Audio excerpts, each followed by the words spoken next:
International date line, an imaginary line which is 12 hours behind or ahead of GMT time and from where the day starts. एक काल्पनिक रेखा जो कि GMT से 12 घंटे आगे या पीछे है और जहां से दिन की शुरुआत होती है. Now I will show you in the map.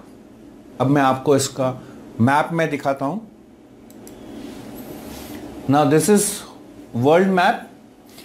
अब आप ये देख सकते हैं, this imaginary line we call it as international daylight, मतलब जहां से दिन की शुरुआत होती है. Because the sun rises from the east and sunset at the west.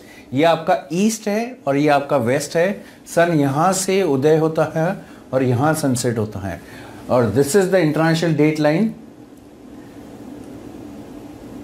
And this line from where the day starts.